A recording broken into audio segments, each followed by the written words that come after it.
જી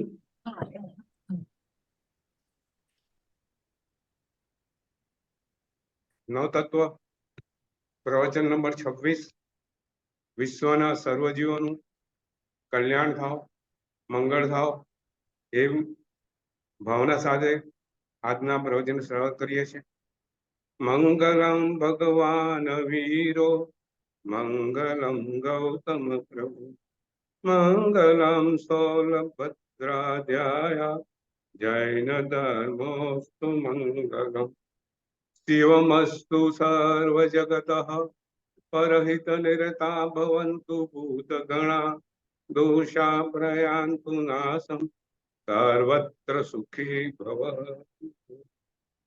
વિશ્વના સર્વજીવોનું મંગળ કલ્યાણ. નવતત્વ અજી તત્વ એની વાત આપણે ચાલુ છે. આજે મોટા ભાગે પતી જશે. નવતત્વ ચાલુ કરતા પહેલા એક સુંદર કથા છે, ખૂબ માર્મિક કથા છે. ખૂબ એને સારી રીતે એકદમ શાંતિ સાંભળજો, ખૂબ મજા આવશે. ગંગા નદીને કિનારે મહર્ષિ ઋષિનો આશ્રમ હતો. મહર્ષિ ખૂબ વિદ્વાન, અને આશ્રમમાં ચારે બાજુથી લોકો જ્ઞાન સાધના કરવા માટે પધારે, એમની સાથે રહે, સાધના કરે. એક વખત બાજુના રાજ્યમાંથી રાજકુમાર અયુ ત્યાં જ્ઞાન સાધના કરવા માટે ઋષિ પાસે આવે છે. જ્ઞાન સાધના કરતા કરતા 3 વર્ષ વીતી જાય છે.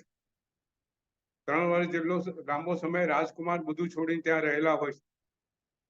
ઉત્તમ પાત્ર છે. એ અયુ રાજકુમાર 3 વર્ષ પતે છે એટલે ગુરુ એમને કહે છે કે અયુ, તે 3 વર્ષની સાધના કરી છે, હવે તું આજે બીજા ગામની અંદર ભિક્ષા માટે તું જા. ત્યાં મારી શિષ્યા છે, એનું નામ મનસા છે. મનસાને ત્યાં તું ભિક્ષા લેજે અને પછી ત્યાંથી તું પાછો આવજે. અયુ ગુરુ મહારાજની આજ્ઞા પ્રમાણે બીજા દિવસે એ બીજા ગામની અંદર મનસા ત્યાં પોતે ભિક્ષા લેવા માટે નીકળે છે. રસ્તાની અંદર વિચાર કરતો હોય છે કે આજે મને ભિક્ષામાં શું શું મળશે. વિચાર કરે છે, આવું મળે છે, આ ખોરાક મળે, આ મળે, આ મળે, એવો વિચાર કરતા કરતા કરતા એ ગામમાં પહોંચી જાય છે. અને મનસા ને ખબર હોય છે કે અયુ રાજકુમાર મારે ત્યાં ભિક્ષા માટે આજે આવે છે. ખૂબ સુંદર આગતા સાગતા કરે છે. મનસા એક સુંદર યુવતી છે, અને અયુને આગતા કહે છે આપ જમવા માટે પધારો. અને અયુ જમવા માટે ત્યાં ભિક્ષા માટે બેસે છે અને જુએ છે કે એના ભોજન થાળની અંદર એ જ વસ્તુ પીરસાય છે કે જેને એને રસ્તામાં આવતા વિચાર કર્યો હોય છે. જે રસ્તામાં આવતા વિચાર કર્યો હતો કે આજે મને આ ખાવા મળે તો સારું, એવો વિચાર કરતો હતો. અને થાળીમાં બિલકુલ એ જ પદાર્થો. અયુને થોડું આશ્ચર્ય થાય છે કે આવું કેમ બન્યું.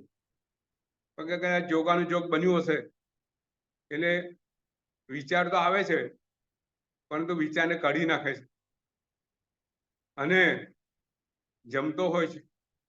મનસા એને પંખો નાખે છે અને એને જમાડે છે, પ્રેમથી જમાડે છે. જમતા જમતા આયુના મનમાં વિચાર આવે છે કે આટલું સુંદર ભોજન છે તો જમ્યા પછી મને થોડો આરામ મળે તો સારું.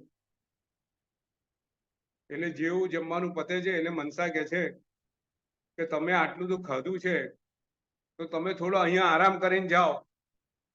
હું તમારા માટે શેતરંજી પાથરું છું, તમે આરામ કરો.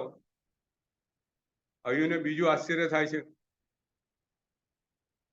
કે આ મેં આરામ કરવાનો વિચાર કર્યો અને મનસા કહે છે તમે આરામ કરો. મનમાં થોડું કંઈક તો લાગે છે કે કંઈક ગડબડ છે, પણ કે હશે કંઈક આ બી સંજોગ હશે. એટલે એ શેતરંજી પર આરામ કરવા માટે લાંબો થડે છે અને ત્યાં વિચાર કરે છે કે હું રાજકુમાર હતો તો મને શેતરંજીને બદલે રૂની સુવાળી ગાદલી પર મને સુવા મળતું હતું.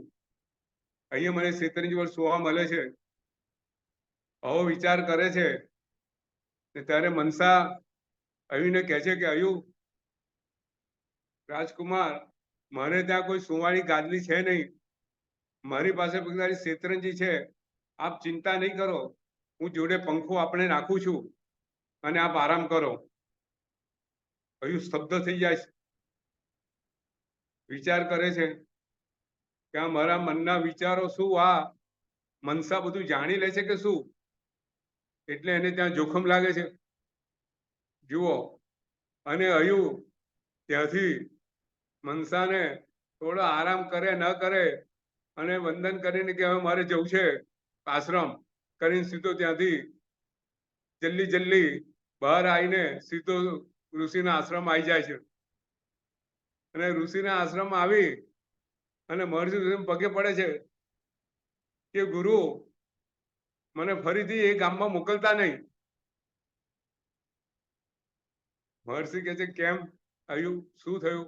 મનસાએ તને તારે તો વ્યવહાર નહીં કર્યો સારો, તને સારું ખવડાવ્યું નહીં, તને સારી ભિક્ષા નહીં આપી, શું થયું શું? એટલે અયુ કહે છે કે ગુરુજી, મનસાએ તો મને બહુ સારી રીતે રાખ્યો, પરંતુ મને આશ્ચર્ય છે કે મનસા મારા બધી મનની વાત જાણી ગઈ છે. હું મનમાં જે વિચારું મને ત્યાં જોખમ લાગે છે, મને ફરી ત્યાં મોકલતા નહીં. ત્યારે ઋષિ કહે છે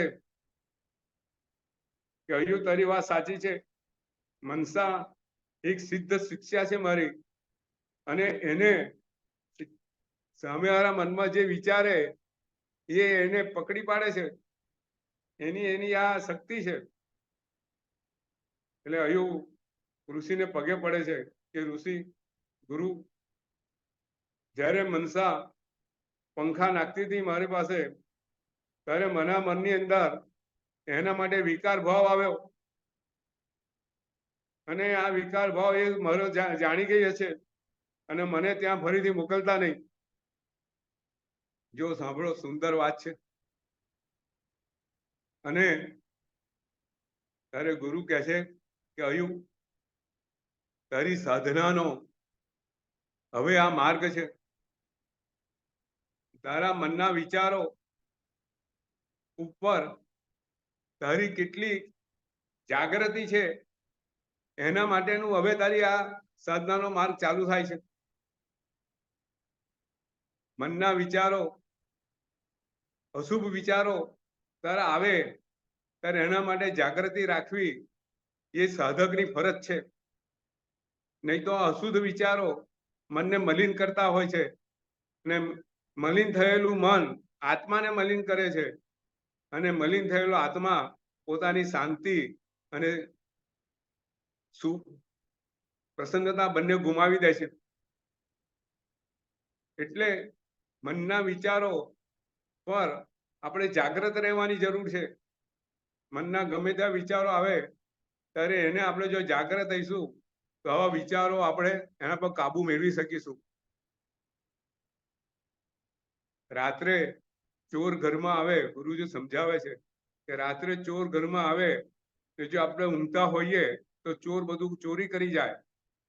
એવી રીતે આ મનના અંધારાની અંદર આવા વિચારો એ ચોર જેવા છે, અને આપણી જાગૃતિ આ ચોરને દૂર રાખે છે. એટલે આપણા મનના વિચારો પર આપણી સતત જાગૃતિ જરૂરિયાત છે. આવી સતત જાગૃતિ આપણા મનના વિચારો, અશુભ વિચારોને દૂર રાખે છે, અને એનાથી આપણો આત્મા શુદ્ધ થાય છે. સાધના, જીવનની સાધના હવે આપણે જે કરવાની છે એ આ છે કે આપણા મનના વિચારો જે આવે એના પર આપણે જાગૃત રહીએ. ઇન્દિરાબેન ખૂબ સુંદર વાત છે કે મન આપણું ગમે તેવા વિચારો કરે છે અને આપણી જાગૃત અવસ્થા નથી હોતી, એને કારણે આપણે વિચારોની અંદર ફરીથી ડૂબી જઈએ છીએ અને આપણે આપણા મનને મલિન બનાવીએ છીએ, અનેક પાપો બાંધીએ છીએ અને એવા અશુભ કર્મોને બાંધીએ છીએ અને પછી એ સંસ્કાર લઈને બીજા ભવમાં જઈએ છીએ. મનુષ્ય ભવની અંદર આ એક સાધના આપણે કરી શકીએ છીએ અને આ સતત જાગૃતિ, મનના વિચારો સામેની આપણી સતત જાગૃતિ આપણને આપણી સાધનાને સફળ બનાવે છે. સુંદર વાત ભગવાને આપણને કહેલી છે. ભગવાનની સાધના કાળમાં ભગવાન એક ક્ષણનો પણ પ્રમાદ કરતા નથી. ગમે તેવી પરિસ્થિતિની અંદર ભગવાન પોતાના મનને એમાં દોરવતા નથી, પોતાના આત્મામાં સ્થિર રહી અને ભગવાન પ્રસન્ન રહેતા હોય છે. આ સાધના આપણે કેળવવાની છે. આપણા જીવનમાં મનના વિચારો સામે આપણે સતત જાગૃત રહીશું, પોલીસની જેમ ઉભા રહીશું તો અશુભ વિચારોથી આપણું મન દૂર થઈ જશે અને આપણું મન શુદ્ધ થશે. ન તત્વની આજે આપણે આગળ વાત કરીએ. ગઈ વખતે 6 દ્રવ્યો ની 12 બારી એની આપણે વાત કરેલી. એક નાનકડું પુનરાવર્તન કરી લઈએ, પછી આપણે જે 10 પરિણામી જે છે જીવના અને પૂતગલના, એની અવસ્થાની આપણે વાત કરશું. તો 12 દ્વારો કયા કયા હતા? સંતોષબેન, ગઈ વખતે આપ તો હાજર હતા, પછીથી આવ્યા હતા ને? ના, પણ મને ગાથા યાદ છે. ગાથા બોલું? ગાથા? હા, તમને ગાથા યાદ છે, મને ગાથા યાદ નથી. તો બોલો, સિમ્પલ ગાથા છે. હા, પરિણામી જીવ મુક્તમ સપયેસા એગ કિત્ત કિર્યાય નિત્યમ કારણ કત્તા સવ્વ ગય યર અપવેશે. બહુ સરસ, બહુ સરસ. જુઓ, 6 દ્રવ્યોને વધારે નજીકથી સમજવા માટે આપણા શાસ્ત્રજ્ઞોએ અહીંયા 12 દ્વારો આપેલા છે. એના દ્વારા જે 6 દ્રવ્ય છે એના આપણને સ્વરૂપની વધારે સારી ઓળખ થાય છે. આપણે એના સ્વરૂપને વધારે સારી રીતે સમજી શકીએ છીએ. તો સૌથી પહેલું સ્વરૂપ શું છે? સૌથી પહેલા 6 દ્રવ્યોની વાત, પરિણામી. પરિણામ એટલે અવસ્થા બદલાય એ પરિણામી કહેવાય. પોતે બીજી અવસ્થામાં જાય એ પરિણામી કહેવાય. તો 6 દ્રવ્યોમાંથી કયા દ્રવ્યો પરિણામી છે ને કયા દ્રવ્યો અપરિણામી છે? પર્યાયની અપેક્ષા જીવ પણ છે અને પૂતગલ. પૂતગલ તો છે જ. પૂતગલ તો છે જ. જીવ અને પૂતગલ બે દ્રવ્યો કેવા છે? પરિણામી છે. બીજા બધા દ્રવ્યોની અવસ્થા ક્યારે બદલાતી નથી. ધર્મસિકાય, અધર્મસિકાય, આકાશ અસ્તિકાય ને કા, એની પોતાની અવસ્થા પોતે જે છે એ રીતે જ હોય છે. અનંતકાળ સુધી એ રીતે રહેવાના છે. એમની અવસ્થામાં કોઈ ફેરફાર થાય નહીં. કોઈ જીવની અવસ્થામાં ફેરફાર થાય? જીવ આજે મનુષ્ય છે, બીજા ભવની અંદર દેવ બને, નારકનો કોઈ બી જીવ તિર્યજ હોય, કોઈ જીવ એકેન્દ્રિય હોય, કોઈ જીવ બેન્દ્રિય હોય. એટલે જીવની અવસ્થામાં ફેરફાર થતો હોય છે. પૂતગલની અવસ્થામાં ફેરફાર થાય, કારણ કે પૂતગલનું બંધારણ જ એ સંયોજન અને વિભાજનથી પૂતગલ બનતા હોય છે. એટલે પૂતગલના રૂપ, રસ, ગંધ, વર્ણ બધામાં ફેરફાર થાય. સોનાની લગડી લઈએ તો સોનાની લગડીમાંથી હાર બી બને, બંગડી બી બને, અને હારને ફરીથી ઓગાળી અને એમાંથી બીજા બી ઘરેણા બને. લાકડામાંથી ટેબલ બને, ખુરશી બને, અને પથ્થરમાંથી મૂર્તિ બને. અને એ મૂર્તિ ભવિષ્યમાં કોઈ કારણસર ખરાબ થઈ જાય તો ફરીથી એમાંથી બીજો આકાર થાય. એટલે પૂતગળ એ બધી અવસ્થા બદલાય છે. જીવની અવસ્થા બદલાય છે, બીજા 4ની અવસ્થા બદલાતી નથી. અવસ્થા કઈ કઈ રીતે બદલાય છે આપણે આજે લઈશું, પણ પહેલા સમજી લઈએ 12 દ્વાર.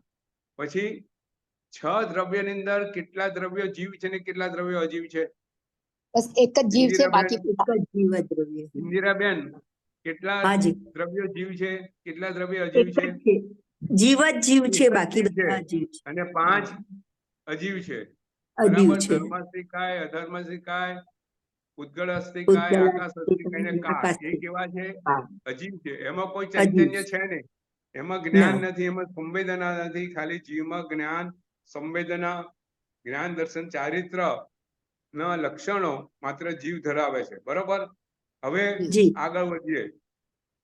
રૂપી કયા કયા અને અરૂપી કયા કયા? રૂપી રૂપી પૂતગલ પૂતગલ ઉદ્ગલ અને જીવ રૂપી છે. છે બાકી રૂપી બધા જીવ છે કારણ કે સંસારી જીવ છે એટલે રૂપી છે. જીવનું મૂળ સ્વરૂપ અરૂપી છે. આત્મા જે છે મૂળ સ્વરૂપે અરૂપી, પણ અહીંયા સંસારી જીવની અપેક્ષાએ જીવ રૂપી છે, ઉદ્ગલ રૂપી છે, અને બીજા બધા ધર્મસ્થિકાય, અધર્મસ્થિકાય, આકાશસ્થિકાય ને કાળ કેવા છે? અરૂપી છે. કાળનું કોઈ રૂપ છે? નહીં ના આકાશનું કોઈ રૂપ છે? નથી. ધર્મસ્થિકાયનું. તો આ બધા અરૂપી છે. ઉદ્ગલનું રૂપ છે. પૂતગળનો રૂપ રસ ગંધ વર્ણ બધું છે. આપણને પૂતગળો દેખાય છે. બરાબર છે. એટલે પૂતગળો રૂપી છે. બીજા જીવ રૂપી છે. આપણને જીવ દેખાય છે અત્યારે, ભલે ઔદારિક વર્ગણાનો બનેલો છે, પણ અત્યારે સંસારી જીવ રૂપી છે. બરાબર છે. આગળ વધીએ. કેટલા પ્રદેશી છે અને કેટલાક દ્રવ્યો અપ્રદેશી છે? જો 5 દ્રવ્ય સપ્રદેશ. જીવ ધર્મસ્થિકાય પ્રદેશ ખરા? પ્રદેશ પ્રદેશ છે ને? પ્રદેશ 14 છે. રાલોકમાં વ્યાપ્ત છે. અધર્મસ્થિકાયના પ્રદેશો 14 રાલોકમાં વ્યાપ્ત છે. આકાશસ્થિકાયના પ્રદેશો સમગ્ર બ્રહ્માંડમાં વ્યાપ્ત છે. અલોક ઓલક લોકાકાશ અને અલોકાકાશ બધામાં વ્યાપ્ત છે. બરાબર છે. જીવ પ્રદેશયુક્ત છે. બરાબર છે. ઉદ્ગળ પ્રદેશયુક્ત છે. તો કાળ પ્રદેશ વાળો નથી. જો કાળ એક સમયનો બનેલો છે, એમાં કોઈ પ્રદેશ હોતા નથી. બરાબર. તો 5 દ્રવ્યો પ્રદેશ છે અને 1 દ્રવ્ય અપ્રદેશી છે. બરાબર છે. હવે આગળ વધીએ. સંખ્યા. હવે કેટલા દ્રવ્યોની, દરેક દ્રવ્યની સંખ્યા કેટલી છે જાણીએ. જીવો કેટલા છે આ જગતમાં? અનંત. અનંત. ઉદ્ગળ કેટલા છે? અનંત. અનંત. ધર્મસ્થિકાય કેટલા છે? એક જ. એક જ. અધર્મસ્થિકાય? એક. આકાશસ્થિકાય? એક. અને કાળ? અનંત. કાળ પણ કાળ એક સમયથી એક સમયનો કાળ, અને બધા સમય ભેગા કરીએ તો અનંતો. એટલે કાળ એના મૂળ અવસ્થામાં એક અને જથ્થામાં અનંત. બરાબર છે. હા. હવે આગળ વધીએ. કેટલા પદાર્થો ને જગ્યા જોઈએ છે અને કેટલા પદાર્થો જગ્યા આપે છે, કેટલા દ્રવ્ય જગ્યા આપે છે? જો એક જ દ્રવ્ય એવું છે કે જગ્યા આપવા આવે અને બીજા બધા દ્રવ્યોને જગ્યા જોઈએ. આકાશ જગ્યા ના આપે તો આ કઈ દ્રવ્યનું એક્ઝિસ્ટન્સ રહે નહીં. બરાબર કે નહીં? જી હા. જીવને રહેવા માટે જગ્યા જોઈએ ને. આપણે રહેવા માટે ઘર જોઈએ, ને ઘર માટે જગ્યા જોઈએ. જગ્યા માટે લાખો રૂપિયા આપણે આપીએ.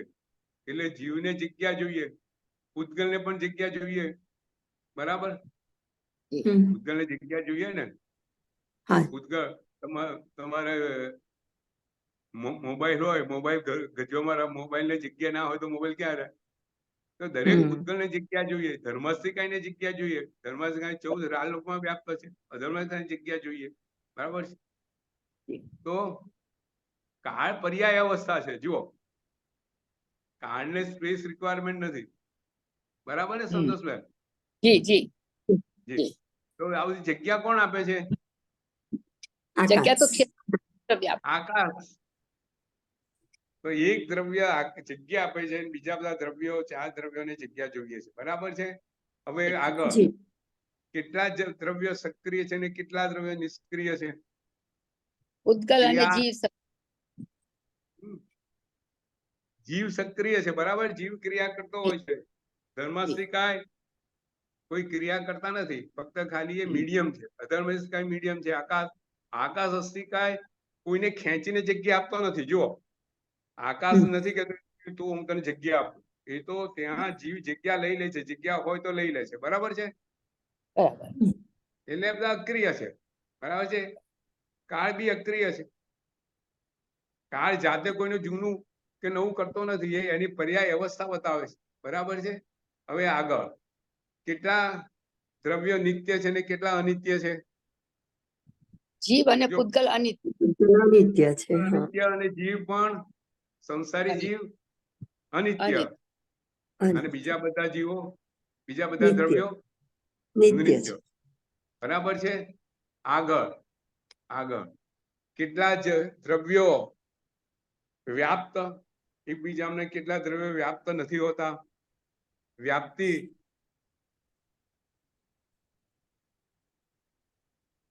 વ્યાપ્તિ કયા દ્રવ્યો વ્યાપ્ત છે વિશ્વમાં? વ્યાપ્તિ અને અવ્યાપ્તિ કયા દ્રવ્યોની છે? પ્રકાશ દ્રવ્ય સર્વ વ્યાપ્ત છે. બધા દ્રવ્યો વ્યાપ્ત છે. બરાબર છે. બધા દ્રવ્યો જગતમાં વ્યાપ્ત છે. બરાબર છે. આપણે બહાર આ રીતે એક રહ્યું, કયો કરતા છે ને કયો ભોગતા છે?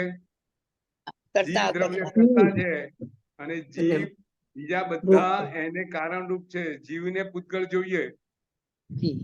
બરાબર છે. જીવને ક્રિયા માટે પૂતગળ જોઈએ, જીવને રહેવા માટે ધર્મ શીખાય જોઈએ. બરાબર છે. એટલે જીવ કરતા છે, બીજા બધા એના કારણ. બરાબર છે. તો આ બાર અને શું કહેવાય? બાર દ્વાર કહેવાય. હવે આપણે પહેલામાં હતા કે પરિણામી. તો જીવ અને પૂતગળ પરિણામી છે. તો આપણે ત્યાં પરિણામની કઈ કઈ રીતે પરિણામી છે? જીવની 10 અવસ્થા બતાવી છે અને એ રીતે પૂતગળની 10 અવસ્થાનું વર્ણન કરેલું છે. તો જીવ પરિણામી 10 પ્રકારે જીવ પરિણામી છે. તો સૌથી પહેલો જીવ ગતિથી પરિણામે. જીવ એક દેવ ગતિમાં હોય, મનુષ્ય ગતિમાં હોય, તિર્યંજ ગતિમાં હોય કે નરક ગતિમાં હોય. એટલે એની અવસ્થા જીવની ગતિ પ્રમાણે બદલાય. એટલે સૌથી પહેલું ગતિ પરિણામી. બરાબર? ઇન્દિરાબેન, સંતોષબેન, બરાબર છે. તો સૌથી પહેલા ગતિ પરિણામી છે જીવ. પછી બીજું ઇન્દ્રિય પરિણામી. તો બહુ સિમ્પલ છે. પહેલા બધા શરીરની વાત આવશે એટલે તમને યાદ રહેશે. સૌથી પહેલા જીવ ગતિ આવી. દેવ ગતિમાં હોય, મનુષ્ય ગતિમાં હોય, તિર્યંજ ગતિમાં હોય કે નરક ગતિમાં હોય. બરાબર? ગતિ પરિણામી. પછી ઇન્દ્રિય પરિણામી. કોઈ જીવ એકેન્દ્રિય વાળો હોય, કોઈ બે ઇન્દ્રિય વાળો, કોઈ જીવ ત્રિઇન્દ્રિય, કોઈ ચૌરેન્દ્રિય, કોઈ આપણે બધા જીવો જોઈએ છે. એટલે એ જીવ એની અવસ્થા ઇન્દ્રિયોના આધારિત હોય. બરાબર છે. પછી ત્રીજું કશાય પરિણામ. કશાય હું તમને આગળ કહું છું. હું તમને સમજાવું છું. અહીંયા આ રીતે યાદ રાખજો. હવે એના લિંગ પરિણામી. એનું કાં સ્ત્રીલિંગ હોય, કાં પુરુષ લિંગ હોય, કાં નપુંસકલિંગ હોય. બરાબર? આ 3 વસ્તુ થઈ. હવે તમે આગળ જાઓ. પછી મન વચન કાયાના યોગથી પરિણામી હોય. એના મનના વિચારો અલગ હોય, એના વચનોની અવસ્થા બદલાતી હોય. કાયાની બાળક હોય, એમાંથી યુવાન થાય. આ રીતે એની અવસ્થા બદલાતી હોય. એટલે મન વચન કાયાના યોગથી જીવ પરિણામી છે. હવે આગળ કસાય. મનના પરિણામો કસાય. કસાય કયા? કોઈ દિવસ કોઈ વખત જીવ ક્રોધમાં હોય, કોઈ લોભમાં હોય, કોઈ માનમાં હોય, કોઈ દિવસ માયામાં હોય. આ રીતેની અવસ્થા બદલાતી જાય એટલે કસાય પરિણામી જીવ હોય. પછી લેસ્યા પરિણામી જીવ. લેસ્યા એટલે આપણી અધ્યવસાય, આપણા અંદરના ભાવ. એક લેસ્યા, જે લેસ્યાનું સ્વરૂપ લે. કૃષ્ણ લેસ્યા, કપોત લેસ્યા, નીલ લેસ્યા. બરાબર છે. આ બધી લેસ્યાઓ આ જીવના આ બધી અવસ્થાના પરિણામો છે. બરાબર છે. હવે આગળ આ કેટલા થયા? 1 2 3 4 5 6 થયા. હવે જો હવે જ્ઞાન, દર્શન, ચારિત્ર અને ઉપયોગ તમને 10 યાદ રહી જાય એવી રીતે મેં ગોઠવ્યા છે. પહેલા 3 શરીર વાળા. બરાબર છે. ગતિ, ઇન્દ્રિય અને લિંગ. પછી મન વચન કાયા, કસાય અને લેસ્યા. મન વચન કાયાના પરિમાણો. પછી જીવના ગુણરૂપ. એના જ્ઞાનની અવસ્થા બદલાય, દર્શનની અવસ્થા બદલાય, ચારિત્રની અવસ્થા બદલાય અને ઉપયોગમાં જે રીતે ઉપયોગ બદલાય એ રીતે જીવના 10 રીતે જીવ પરિણામી છે. બરોબર? ઇન્દિરાબેન એવી રીતે યાદ રહી જાય એવી રીતે ગોઠવી છે. સંતોષબેન, તમને તો ગાથા યાદ છે. જેને ગાથા યાદ ના હોય એ આ રીતે યાદ રાખે. બરોબર છે. હવે પૂતગળના બી 10 અવસ્થા, 10 રીતે એની અવસ્થા બદલાય. તો સૌથી પહેલો જો પૂતગળનો સૌથી પહેલો ગુણધર્મ કયો? પૂતગળ કેવી રીતે બને?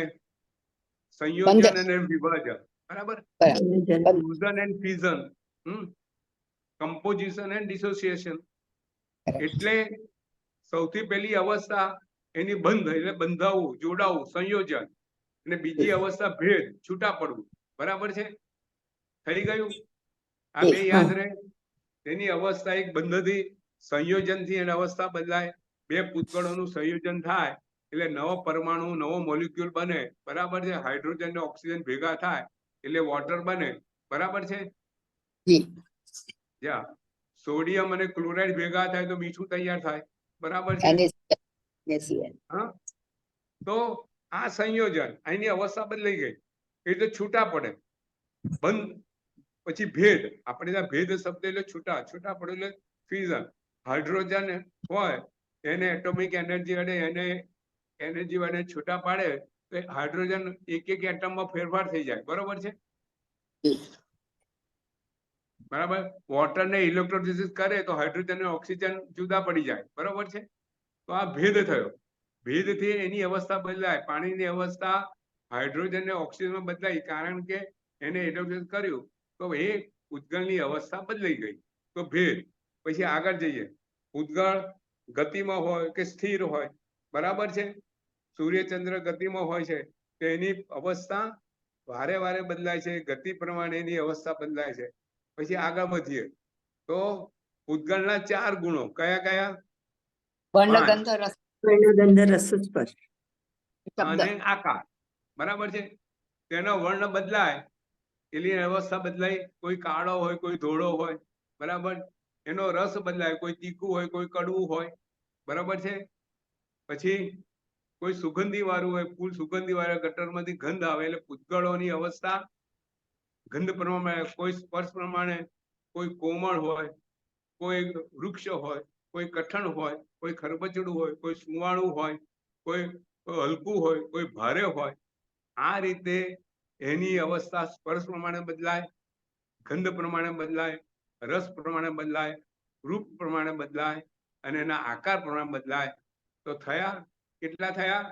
જો 9 થયા. જો તમને યાદ રહી જશે સંતોષભાઈ, આ રીતે બિલકુલ યાદ રહી જશે. કેવું? પહેલું બંધ અને ભેદ, પછી પૂતગળની ગતિ, પછી પૂતગળના 4 લક્ષણ, એનો આકાર, અને છેલ્લો પૂતગળ શું કરે? ધ્વનિ. પૂતગળમાંથી અવાજ આવે. બે પૂતગળ અથડાય એટલે અવાજ, એને અવાજ બદલાયા કરે.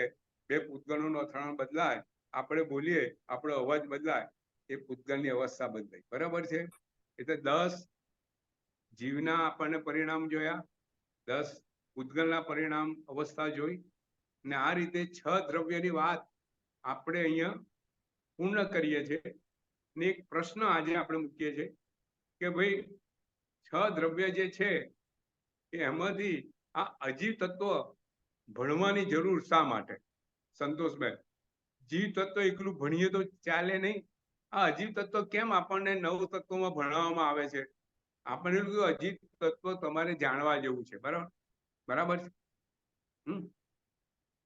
તો અજીવ તત્વ ભણવાની જરૂરિયાત શા માટે? ઇન્દિરાબેન, આપણે અજીવ તત્વ કેમ ભણ્યા?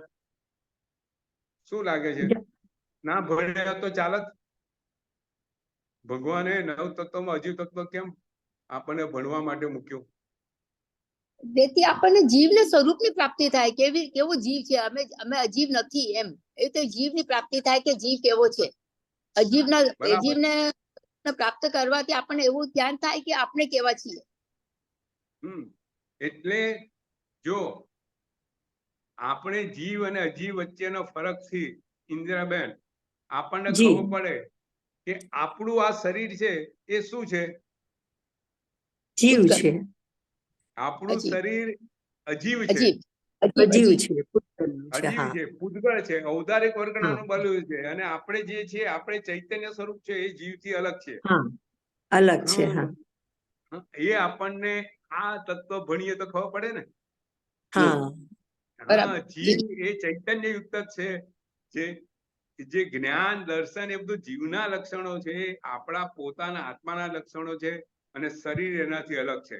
એટલે સૌથી હા. પહેલી આપણે જાણકારી શું પ્રાપ્ત થાય કે આ શરીરનો હાથ છે, એનું હૃદય છે, એનું મગજ છે, શરીરનો કોઈ પણ ભાગ એ આત્મા નથી, એ ચૈતન્ય નથી. બરાબર છે? એટલે સૌથી પહેલું આપણે આપણા શરીરથી અલગ છે એવું એક જ્ઞાન પ્રાપ્ત થાય. પછી એ જ્ઞાનને આપણે આત્મસાત કરીએ તો આપણાની અંદર દેહ પ્રત્યેનો જે તાદાત્મ્ય ભાવ છે કે દેહ હું છું, શરીર હું છું. આપણે ભલે આપણે જ્ઞાનથી ખબર હોય કે શરીર અલગ છે, પણ અંદરથી આપણા અંતઃકરણથી આપણે આપણું શરીર એ જ હું છું એવી એક માન્યતા આપણામાં ઘર કરી. બરાબર છે? જી. હા. બરાબર છે. શરીરને હા. કશું થાય તો આપણે શું બોલીએ કે ભાઈ ભાઈ હું બીમાર પડી મને ગયો. મને વાગ્યું. બરાબર, મને હમ. વાગ્યું. ભાઈ આ મને નથી વાગ્યું, આ શરીરને વાગ્યું છે. એટલે આપણી અંદર જે શરીર પ્રત્યેનો જે તાદાત્મ્ય ભાવ છે એ ઓછો થાય જો આનું આપણે સતત આપણે સંસ્મરણ કરીએ, આનું ધ્યાન રાખીએ, આના માટે જાગૃતિ રાખીએ તો સૌથી પહેલું કામ આપણે આત્માને શરીરથી છૂટો પાડવાનું અને એનું જ્ઞાન આપણે આ અજીત તત્વો જાણ્યા પછી આપણે પ્રાપ્ત થાય. બરાબર છે?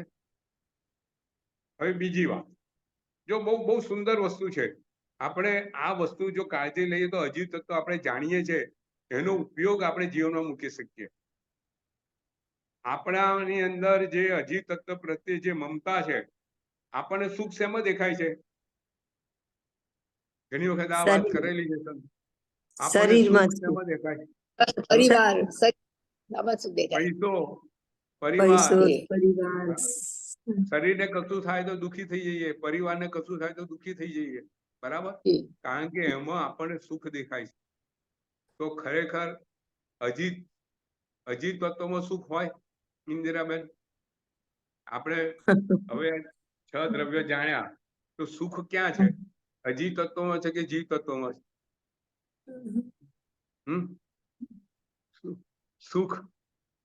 સુખ લાકડામાં સુખ હોય? આમ પૈસામાં સુખ હોય? પૈસાની અંદર સુખ હોય તત્વ? ના હોય. હોય? ના હોય. હા, મોબાઈલ ની અંદર સુખ હોય? ના હોય. ના હોય ને. સુખ ક્યાં છે? સુખ આપણા જીવની અંદર છે, આત્મામાં. આત્મા સુખ છે ને. જો આત્મામાં સુખ ના હોય તો પૈસો જ હંમેશા આપણને સુખી કરી શકે? પણ ગુરુજી ક્યાં હજી સમજ્યા જ નથી એવું લાગે છે. ઘણી વાર એવું લાગે છે આપણે ભૂલી જઈએ છીએ. તો એટલું સતત બધું સ્મરણ. ભગવાને અજીત તત્વ આપણને એટલે જ સમજાવ્યું છે કે ભાઈ તું સમજ કે તું જીવ, તારા આત્મામાં જ સુખ છે. આ કશે બહાર કશે સુખ છે નહીં. તું બહાર જે સુખ જુએ છે કારણ કે તારે આત્માની અંદર તારા જ્ઞાનમાં તું એમાં સુખને જુએ છે એટલે તને એમાં સુખ લાગે છે. સાદી વાત કહીએ કે ધારો કે આજે પેપરમાં ઘણા દાખલા આવે છે, સંતોષબેન, પેપરમાં ઘણા દાખલા આવે છે કે ભાઈ એની પાસે આ માજી ઘરમાં એકલા હતા, 1 લાખ રૂપિયા હતા, તેનો ભત્રીજો એને મારી નાખીને 1 લાખ રૂપિયા લૂંટીને ગયો. બને છે કે નથી બનતું? પૈસા માટે એકબીજાનું ખૂન થાય છે? થાય છે. તો પૈસા માટે જો પૈસા સુખનું કારણ હોય તો પેલાને જીવ કેમ ગુમાવવો પડ્યો, ઇન્દિરાબેન? બિલકુલ સહી વાત. હા, તો પૈસા એના સુખનું કારણ બન્યું કે દુઃખનું કારણ બન્યું? દુઃખનું કારણ બન્યું. હા, આપણા પરિવારની અંદર આપણે પૈસો ભેગો કર્યો હોય ને સંપત્તિ વેચવાનો પ્રસંગ આવે અને એકબીજાના મન દુઃખ થાય છે કે નથી થતા? થાય જ છે. ગુરુજી, થાય છે. તો ભાઈ પૈસો સુખ જ આપે છે કે દુઃખ બી આપે છે? દુઃખ આપે. હા, દુઃખ પણ આપે. દુઃખ બી આપે અને સુખ બી. કારણ કે આપણે એમાં સુખ અને દુઃખ બંને જોઈ રહ્યા છે. આપણને પૈસો આવે કે જાય, હવે સાધુ ભગવાનને પૈસો સુખ આપે કે દુઃખ આપે? તો સમ છે તો કઈ જોઈએ જ નહીં તો શું કામ સુખ ને દુઃખ કઈ સાધુ નથી. ભગવાનને પૈસો સુખ બી ના આપે ને દુઃખ બી ના આપે. કારણ કે પૈસાથી ફળ છે. એમને પૈસામાં સુખ દેખાતું નથી. જુઓ, એમને પરિવારમાં સુખ દેખાતું નથી. એમને પરિવાર છોડી દીધો છે, એમને ઘર છોડી દીધું. હવે એ ઘરમાં એમને સુખ દેખાતું નથી. તો તો એ હંમેશા મકાનને કારણે સુખી દુખી હોતા નથી, એ હંમેશા પોતાના આત્મામાં સુખી હોય. તો આપણે આ સંયમ જીવનનું મહત્વ એટલે છે કે એમને પૈસો, પરિવાર, બધું જેને આપણે સુખ માનીએ છીએ એમાં એમને દુઃખ જોયું અને એમને છોડ્યું, એટલે સુખી છે. બરાબર છે. જી હવે ત્રીજી વાત, જો આપણે બે વાત કરી, સૌથી પહેલી વાત શું કરી કે આપણને આ અજીત તત્વનું જ્ઞાન શરીરનો તાદાત્મ્ય ભાવ બોલાવે છે. બીજું, સુખનું સ્થાન ક્યાં છે આપણને સમજાવે છે. બરાબર છે. તો આપણે સુખી રહેવું હોય તો આ બધામાં સુખ છે એવું ભ્રમણા છોડી દેવી જોઈએ. આપણે મનમાં, આપણે જે બાર ભાવનાઓમાં આ બધા સ્વરૂપ આવે છે કે સંસારમાં ક્યાંય સુખ નથી, એવું આપણે સતત ચિંતન કરવું જોઈએ કે જેથી આપણી મન જાગૃત રહે અને કેવા પ્રસંગોમાં પણ આપણે મનને સ્વસ્થ રાખી શકીએ. બરોબર છે. હવે ત્રીજી વાત, બહુ સુંદર વાત છે સંતોષભાઈ. જી આ સંસાર છે ને જીવ અને જડના સંયોજનથી ચાલે છે.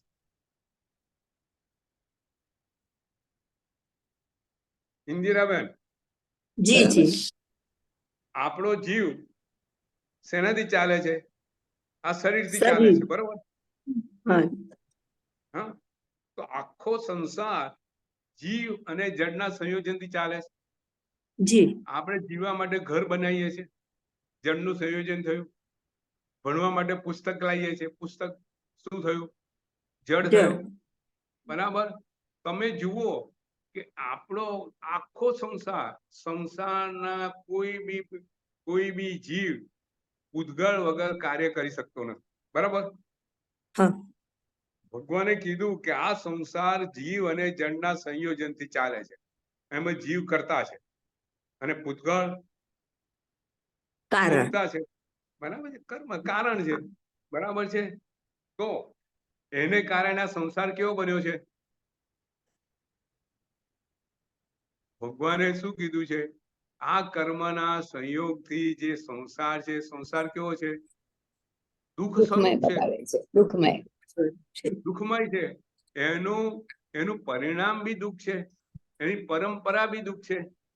આ શરીરને કારણે જન્મ, વૃદ્ધાવસ્થા અને મૃત્યુ, એ બધાથી આપણે દુઃખી થઈએ છીએ. તો ભગવાને શું કીધું? જો આ અજીત તત્વ જણાવવાનું કારણ, આ ત્રણ કારણ આજે એ રીતે લીધેલા છે. પછી આપણે આગળ વધશું તો ભગવાને કીધું કે હે જીવ, તારા દુઃખનું કારણ તે આ જળ સાથે જે સંયોગ કરેલો છે એ છે. તો તારે સુખી થવું હોય તો શું કરવાનું ઇન્દિરાબેન? આત્માની ઓળખ. આપણે આ જડને, આ પૂતગળના સંયોગોને ઓછા કરતા જવાનું.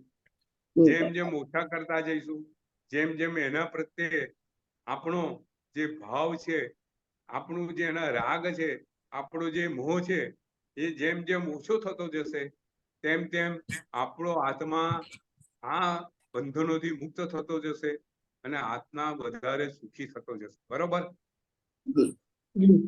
તો અજીત તત્વ ભગવાને આપણે જાણવાના ઘણા કારણો છે, એના પર આપણે વધુ ને વધુ ચિંતન થઈ શકે. આ ત્રણ મૂળ કારણો આપણે આજે વાત કરી.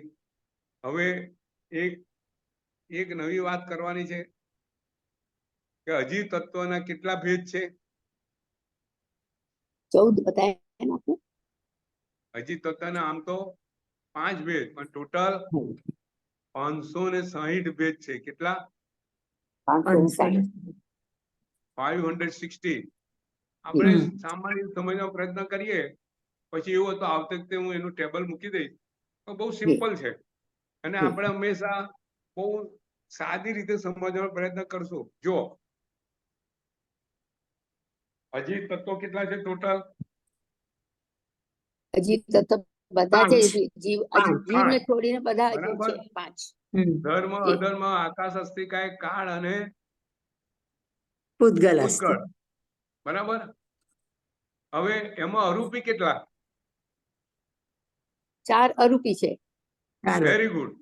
ધર્મ, અધર્મ, આકાશ અને કાળ, ચાર અરૂપી. જી બરાબર છે. એમાં ધર્મ, અધર્મ અને આકાશ ને દેશ, સ્કંદ, દેશ ને પ્રદેશ વિભાગ હોય છે. બરાબર જી હા બરાબર. તો 3 હમ. ગુણ્યા 3 કેટલા થયા? 9 9 વિભાગ થયા. હવે કાળ ને સ્કંદ, પ્રદેશ કશું હોતું નથી, એટલે 1. 9 વત્તા 1 કેટલા થયા? 10 થઈ 10 થયા. જી. સૌથી પહેલા 10 યાદ રાખજો, બહુ સિમ્પલ છે. જી પછી હમ જો આ બધા દ્રવ્યના 5 ભાગ પડે. કયા કયા? દ્રવ્ય, ક્ષેત્ર કાળ ક્ષેત્ર, અને ગુણ. કાળ, ભાવ અને ગુણ. ગુણ દરેકે દરેક ચારે ચાર દ્રવ્યોના 5 વિભાગ. કયા કયા? ફરીથી દ્રવ્ય, ક્ષેત્ર, કાળ, ભાવ અને ગુણ. એમાં દ્રવ્ય કેટલું, કયા ક્ષેત્રમાં છે, કયા કાળમાં છે, કયા ભાવ વાળું છે અને કયા ગુણ વાળું છે. બરાબર છે. દરેક ચારે ચાર દ્રવ્યના 5 વિભાગ પડે તો 4 ગુણ્યા 5 કેટલા થયા? 20 20. 10 વત્તા 20 કેટલા થયા? 30 10 વત્તા 20 એટલે 30. 30. બરાબર. જી ઓકે. હવે આગળ વધીએ. આ શેના વિભાગ થયા? અરૂપી અજીબ જીવના. તમને અરૂપી જીવ. બરાબર. અરૂપી જીવના કેટલા વિભાગ? 30. અરૂપીના 10 ચાર વત્તા 20. 30 બરાબર 30 એમ હા બરાબર એમ બરાબર. હવે આપણે રૂપી જીવ. હમ. તો રૂપી જીવ ને કેટલા? વર્ણ, ગંધ, ગંધ, રસ, સ્પર્શ અને સંસ્થાન એટલે આકાર. સંસ્થાન બરાબર. સંસ્થાન. 5 વિભાગ. હવે વર્ણ કેટલા? 5 5. ગંધ કેટલા? 2 2. રસ કેટલા? 5 5. સ્પર્શ કેટલા? 8 8. અને સંસ્થાન કેટલા? આકાર કેટલા? તો 5. 5 બરાબર. તો કેટલા થયા ટોટલ? 25 થયા.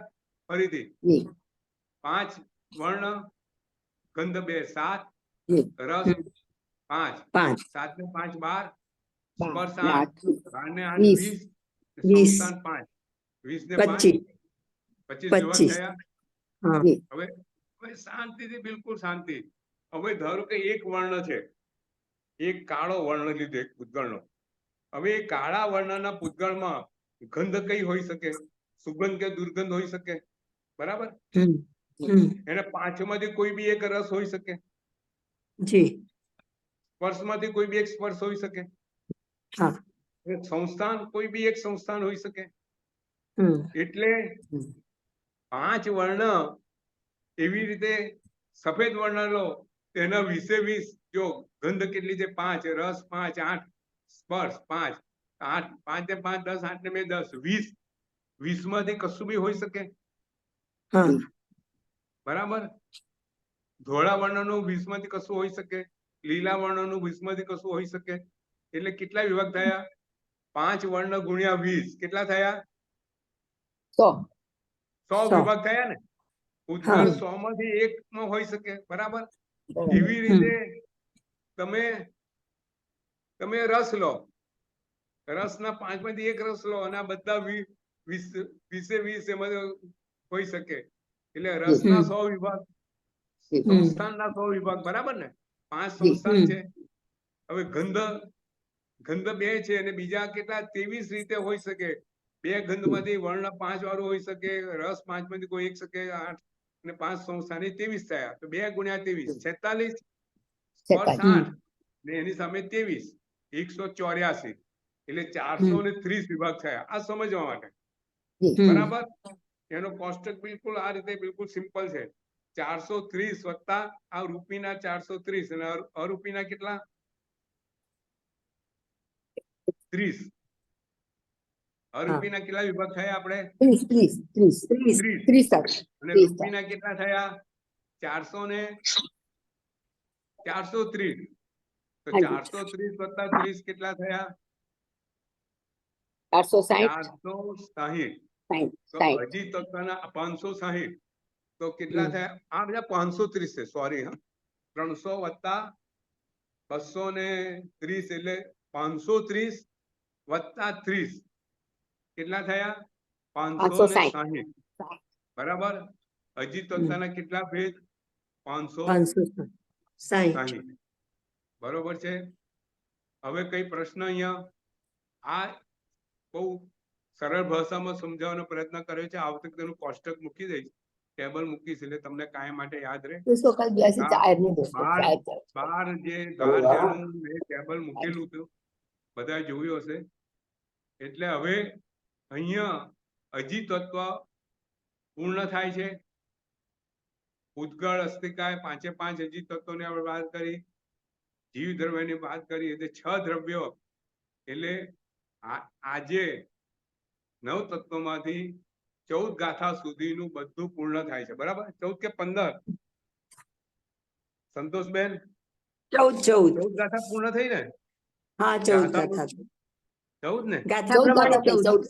14. હવે આપણે પુણ્ય તત્વ ચાલુ કરવું છે.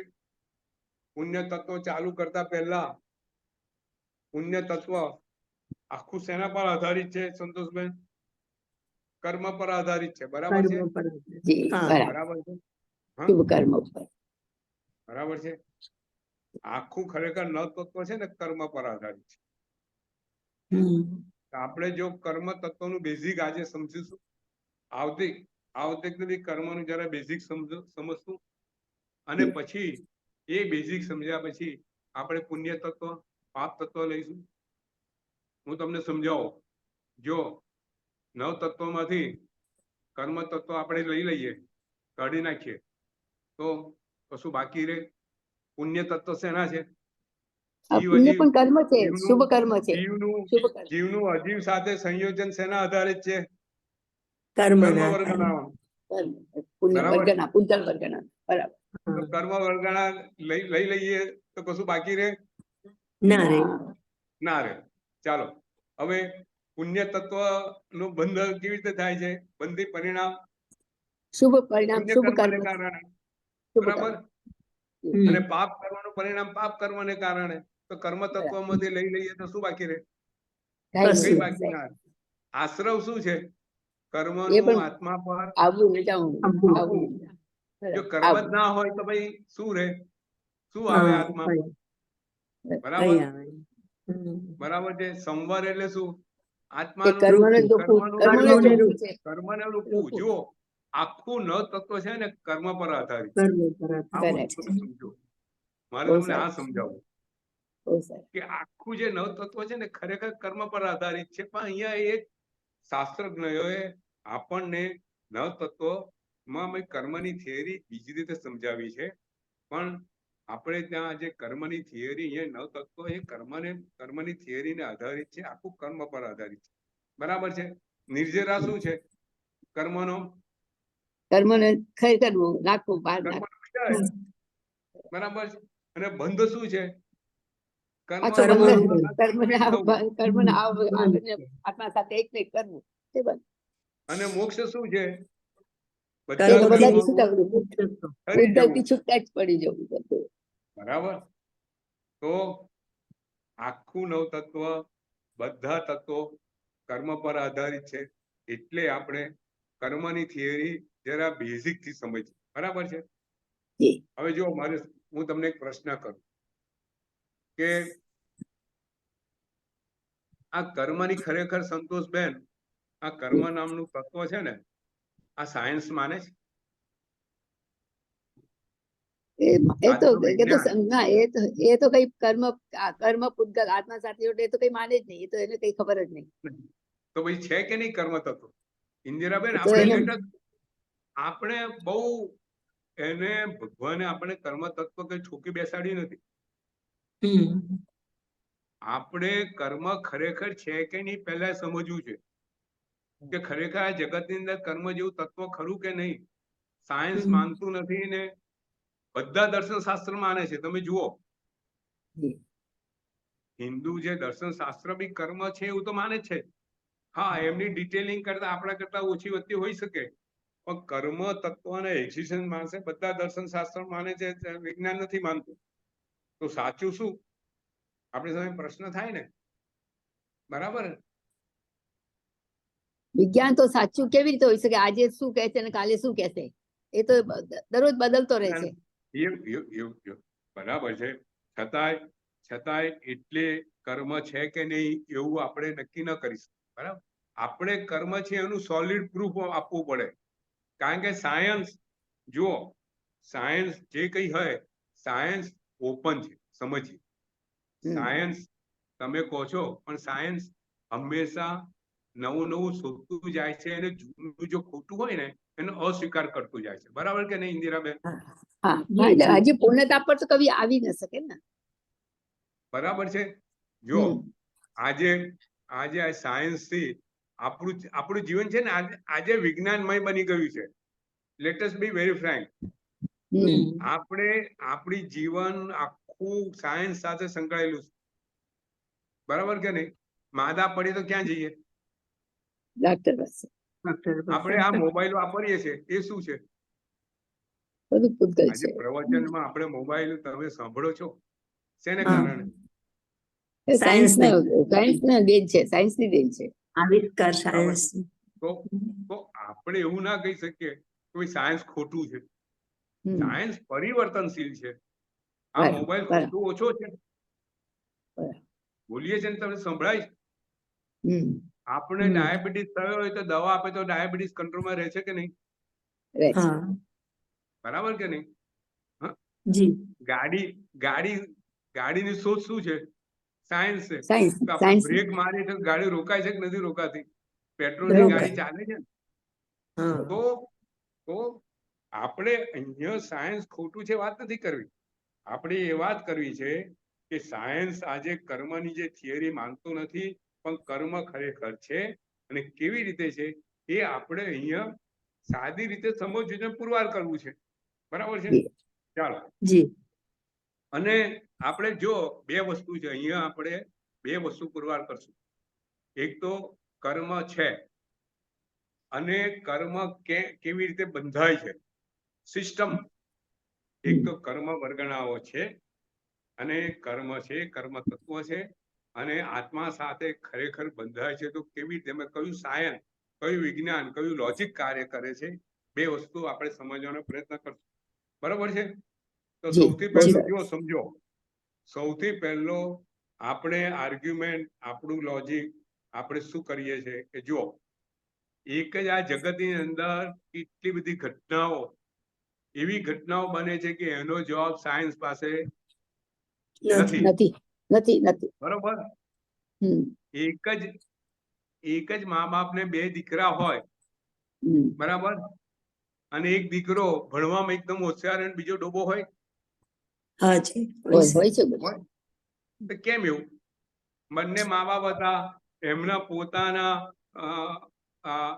શુક્રાણુ અને એ બધા એક જ હતા. એ જ મા બાપને એ જ મા બાપથી બાળકો, તો બંને બાળકોની બુદ્ધિ સારી કેમ નથી? એક બુદ્ધિ, એક ગોરો, એક કાળો, એક માંદો, એક નિરોગી, એક પૈસાવાળો થયો, એક ગરીબ રહ્યો. કેમ બન્યું ઇન્દિરાબેન? સાયન્સ સાયન્સ શું કહે છે અહીંયા? સાયન્સ શું કહે છે ગુરુજી? સાયન્સ પાસે કોઈ જવાબ નથી. Science is no answer to this. Science એવું કે ભાઈ એનો પુરુષાર્થ ઓછો તો વધતો, તો એવું નથી. વધારે પુરુષાર્થ કરવાવાળો ગરીબ બનતો હોય છે. જો સાયન્સ પાસે કોઈ લોજિકલ રીઝન નથી, તમારી પાસે કોઈ લોજિકલ રીઝન હોય તો મને સમજાવો. કર્મ સિવાયનું બીજું કોઈ લોજિકલ રીઝન આ સંસારની અંદર જે વિષમતાઓ છે એ હોય તો મને બતાવો.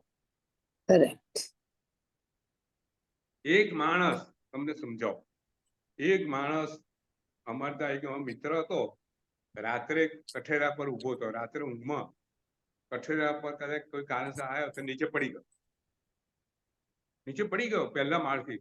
અમારો ખાસ મિત્ર ઊંઘમાં પડી ગયો બચારો. તો એને માથામાં વાગ્યું, એને તરત હોસ્પિટલ લઈ ગયા. સવારે ખબર પડી, સવારે હોસ્પિટલ લઈ ગયા, એને ટ્રીટમેન્ટ મળી અને બીકમ ઓલ રાઈટ. બરાબર? કઠેરા પરથી પહેલે માણસ નીચે પડ્યો એ જીવી ગયો.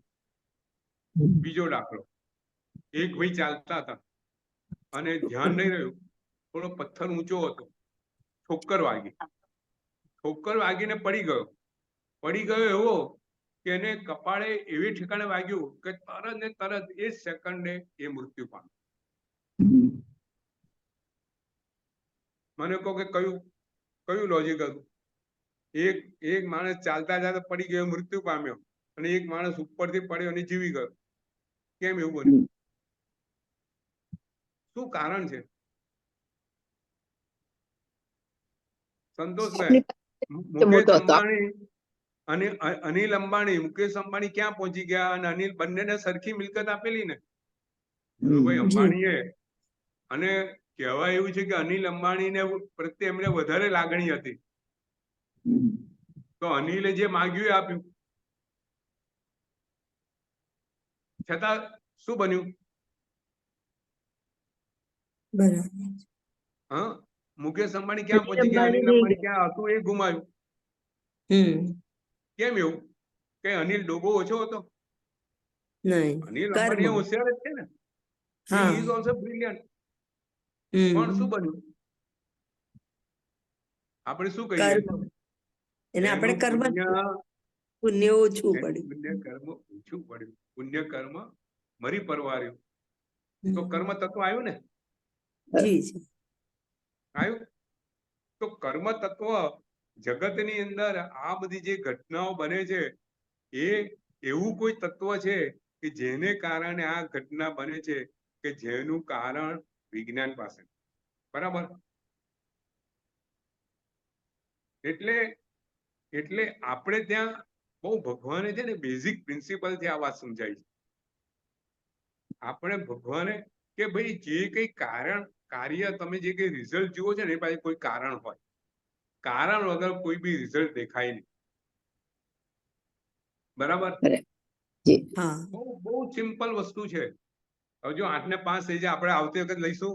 સંતોષબેન, બહુ સુંદર, બહુ ઇન્ટરેસ્ટિંગ વસ્તુ છે. આપણે પુણ્ય કર્મ પાપ કર્મ તરફ જવું છે. એ પહેલા કર્મની થિયરી બેઝિક, આપણે કર્મની થિયરી બહુ ડિટેલમાં જવું નથી. એને બેઝિક વસ્તુ આપણી અંદર ઉતારવી છે. બેઝિક એવી ઉતારવી છે કે કાલે કોઈ પ્રશ્ન કરે કર્મની થિયરી સામે, તો આપણે પૂર્ણ આપણી જાગૃત, આપણી સમજ 100% હોય, અને આપણે એનો સુંદર જવાબ બધાને આપી શકીએ. આપણે અંદર બી જાતે સમજ. બરોબર? જી સુરેશભાઈ, ઓકે. તો 8 ને 5 થઈ છે. આપણે પ્રવચન અહીંયા કોઈ પ્રશ્ન હોય તો પૂછો ઇન્દિરાબેન. હા, મને એવું હતું કે અજીવ તત્વ વિશે આપણે આટલું જાણીએ સમજીએ, પણ આપણે તેમાં તો લેપાયેલા હોય જ. એનાથી છૂટું પડવા માટે આપણે શું કરવું જોઈએ? રોજની આપણી એમાં કઈ રીતે સામેલ કરીએ? એ આપણે લઈ, મેં પહેલા લીધેલું હતું. આપણે બાર ભાવનાનું સ્વરૂપ આપણે કાયમ ચિંતન કરવું જોઈએ. બરાબર છે? એ આપણે, આ બહુ સુંદર પ્રશ્ન છે. થોડું ડિટેલમાં જઈશું. આવતી વખતે આપણે લઈશું. સંતોષભાઈ, હા, પાછું તો આવશે ને, 12 ભાવના આવશે ગુરુજી અહીંયા. આવશે આમાં 12 ભાવના તો આવશે, પણ અત્યારે આપણે એટલું વિચારવાનું કે આપણે અજીવ તત્વને સમજીએ, જાણીએ, બધું આપણે નવ તત્વ દ્વારા જાણ્યા, પણ આપણે એને જીવનમાં કઈ રીતે એવું લાવીએ કે આપણે દરેક પળે આપણે એમ સમજી શકીએ કે ના ભાઈ, હું તો આત્મા છું, આ શરીર મારું નથી. પ્રશ્ન સુંદર છે. તમને એક વસ્તુ સમજાવો કે આ જીવ છે ને, અનંત કાળથી આ સંસારમાં ભ્રમણ કરી રહ્યો છે. બરાબર છે? જી. બરાબર. અનંત કાળથી કેવા સંસ્કારો લઈને આવેલો છે કે ભાઈ પૂતગળ ગમે છે, પૂતગળમાં સુખ છે, શરીર પોતાનું છે, સંસ્કારો લઈને આવેલો છે. બરાબર છે? હવે અનંત કાળથી જે સંસ્કાર લઈને આવેલો હોય, ધારો કે કોઈ માણસ પ્રકૃતિ ક્રોધની હોય, એના સંસ્કાર ક્રોધના હોય, તો એના એક દિવસનો ક્રોધ જતો રહે? ના જાય.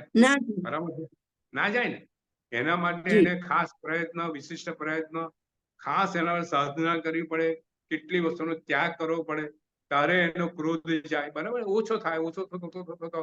ચંડકોશીનો ક્રોધ હતો, એ જીવની પાત્રતા ઊંચી હતી.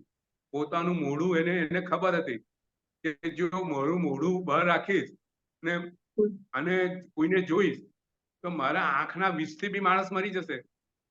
તો પોતાનું મોઢું એને શેમાં નાખી દીધું? બિલમાં નાખ્યું. પોતાના સંસ્કારો ક્રોધના છે જીવ જાણી ગયો, અને પોતાના ક્રોધના સંસ્કાર છોડવા માટે પોતે પોતાનું મોઢું બિલમાં નાખવા જેટલું મહાપરાક્રમ કર્યું. તો આ વાત સમજીએ કે આપણે આ કુસંસ્કારો અનંત કાળથી લઈને આવેલા છે. હવે એ સંસ્કારોને આપણે કાઢવા છે. બરાબર છે. જીવનો પૂતગળ પ્રત્યેનો રાગ એ કેટલા કાળથી આપણી સાથે છે સંતોષભાઈ? અનંત કાળથી. આપણે રાગ કાઢવો તો કેવી રીતે નીકળે? પુરુષાર્થ કરવું પડશે, જાગૃતિ લાવવી પડશે આપણને પોતાને. કેવી રીતે નીકળે? તો આપણે ત્યાં એના માટે આખો ધર્મ માર્ગ છે ઇન્દિરાબેન. બરાબર છે. ઘણા ઘણા ઉપાયો બતાવે છે. તપ, શીલ, બરાબર છે. દાન, શીલ, તપ અને ભાવ એક ધર્મ છે. બરાબર છે. આપણે એક સામાન્ય રીતે સમજવાનો પ્રયત્ન કરીએ છીએ, પણ સૌથી પહેલા જો આહાર સંજ્ઞા, આપણે બધી સંજ્ઞાઓ રૂપે આવ્યું છે. આવું કેવા રૂપે આવ્યું છે? સંજ્ઞા રૂપે આવ્યું છે. બરાબર. આપણને ખાવાની કેરી જોઈને ખાવાનું મન થાય, એ શું છે?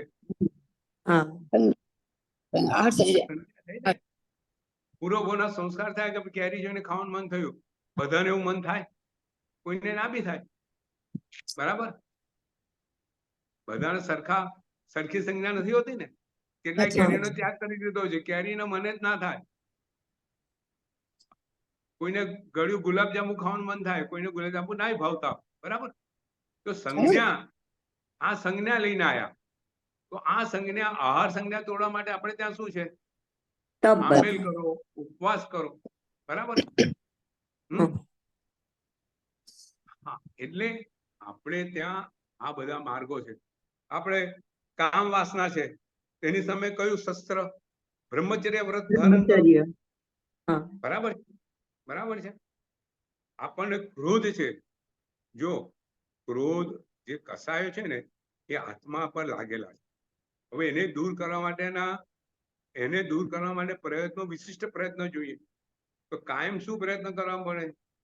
તો આપણે હૃદયમાં ઉપસમ ભાવ, સંતોષ ભાવ લાવીએ તો આ બધા કસાયો ઓછા થાય.